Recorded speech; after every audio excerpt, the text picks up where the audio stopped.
Hi guys, it's May here. Welcome back to my channel everyone. It's been a long time since the last time I posted a video on this channel. Before I start, I would like to say thank you to all of you who send your condolences and prayers. For those of you that are from here, from Edmonton, thank you guys for all your sympathy cards, flowers that you guys sent for my dad. In behalf of my family, I would like to say thank you to all of you. As you guys all know, my dad passed away last November 5th due to severe aspiration pneumonia that leads to congested heart failure. So his viewing was last November 9, and then we buried him on the 10th of November. It was so difficult that, dad is not around with us at home. As for myself, me growing up, I'm always around dad. Dad is always around me. And now that he's not at home, now that he's gone, it's kind of like too difficult. It's too hard to adjust, especially when you are so attached to the person. I'm so attached with my dad, like all of us, my sister, my brother, especially the grandkids, especially my mom. My parents been married for 47 years, but before that they were together at least 3 or 4 years before they got married. So 50 years, more than 50 years of their lives together. And I know, I can see my mom, she's having a hard time to adjust. She's crying all the time, she's sad.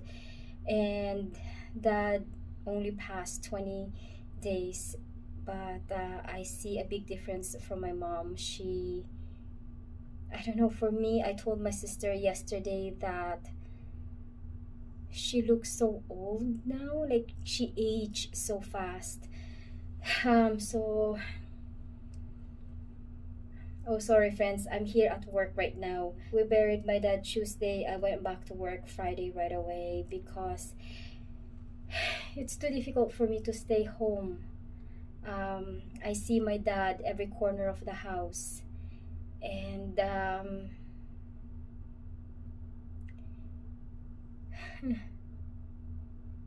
it's too difficult because dad is already part of my schedule. He's part of my time. As you guys all know, I work night shift, and so in the morning, when I get home, before I go to bed, I always attend to dad. I gave him a sponge bath if I could every day, and if it's not feeling well, then I do it every second day. But he always gets sponge bath because my dad is a very clean person. He was a military man for so many years, and since his health declined, dad only depend on me and my sister and my mom. So every morning when I get home, I usually give him a sponge bath. Mom usually prepare his breakfast, and we usually eat breakfast together before I go to bed. And now that he's gone, I look for that moment every day for the last 20 days right now. Like I said, I went back to work right away because if I stay home, I always see my dad.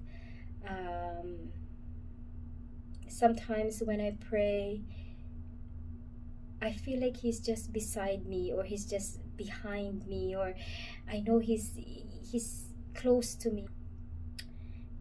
And so for the last 20 days, I smell my dad quite a lot. His scent, probably because, I don't know, it's just my brain dictating me. But yeah.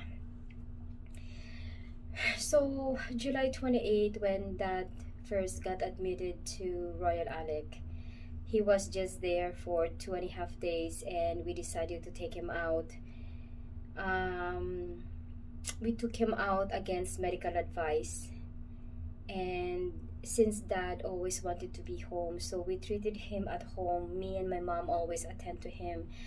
There were couple of nurses that comes to make sure that that is doing well from every little thing.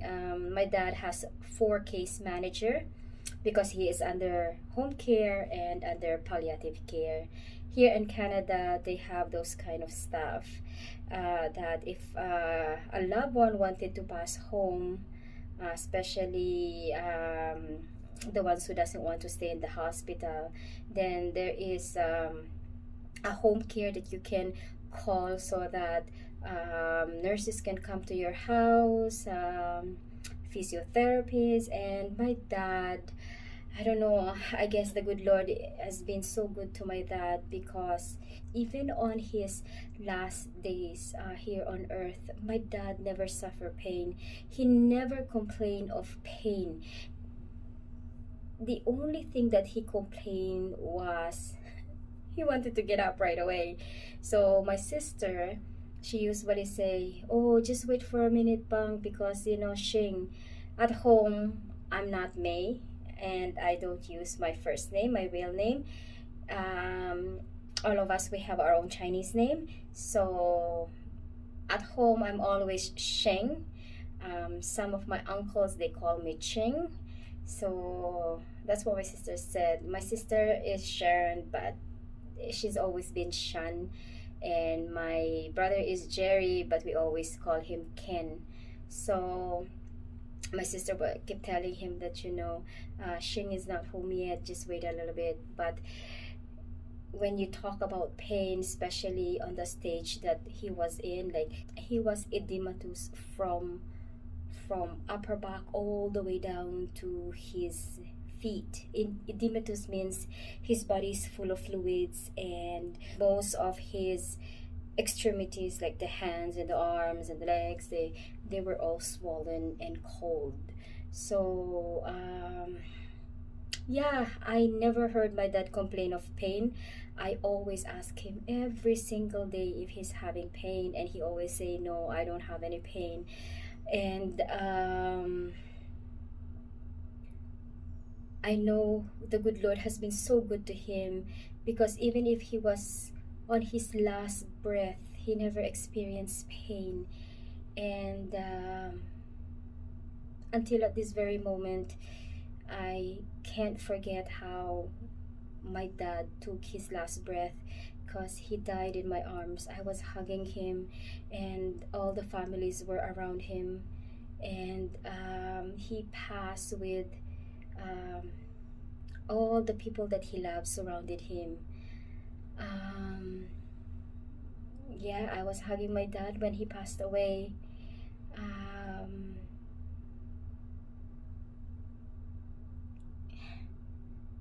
I miss him, guys. I miss him every day.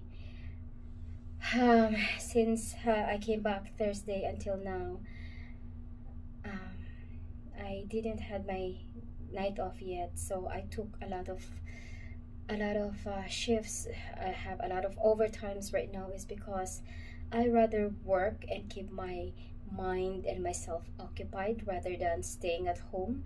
Because if I stay home, I see my dad every corner of the house, and it just makes me so sad, and I cry. I even like coming to work today, when I went to bed at 6 o'clock, because I usually get my 2-3 hours nap before coming to work. So when I went to bed, I thought of my dad. I was like watching all the videos that I made for my dad, and I just cry, because I know my dad doesn't want to die yet. Every time I come home in the morning, and while I'm doing his sponge bath, or if I'm giving him a shower, he always asks, "Do you think I can still get healed, or do I get better?" But I just keep saying to my dad that, "Yeah, don't worry, you will get better. We just have to keep on praying, because I know the good Lord is a very merciful God, and you never know, but we have to go according to His plan." So the good Lord always has a good plans for all of us. So this is our dialogue, almost like every day. And I told my dad to I told my dad to pray and ask for forgiveness. And I told dad that, you know, you have to ask forgiveness to God from the day you were born until this very moment. And you know, whatever I say to dad, he always say yes, yes. And I know he prayed, and I miss him. I miss him every day. I miss my dad every day. So guys, while your parents are still alive, while your parents are still breathing and healthy, please do not neglect them. Take good care of them, because once they are gone, they are gone. And for me right now, it's very painful. It's very, very painful. I miss my dad every day. I miss all the things that we used to do, like having breakfast together. Me and my dad, we always have good talks, good laugh. And for 20 days, I miss that. So take good care of your parents, guys. Even if you don't have a good memory of your parents, just take good care of them, because without them, you're not going to be born in this world. So I only have half an hour break, and I decided to make this video just to say thank you to all of you, to all the prayers and condolences, and for those of you who give flowers for my dad and cards, sympathy cards. Thank you guys in behalf of my family. And just thank you. And guys, take good care of your parents, okay? Take good care of them and love them. And if you can, pray for them every day. Anyhow, I'll see you guys on the next video. I have a lot of questions from you guys, especially about funerals. How much does it cost? About life insurances. And some of you requested that to say something about my dad, the kind of person he is or he was. And I'm going to do that very soon. So this video is just a short video saying thank you to all of you for all the prayers and condolences and the flowers and the cards. So I'll see you guys on the next video. Bye.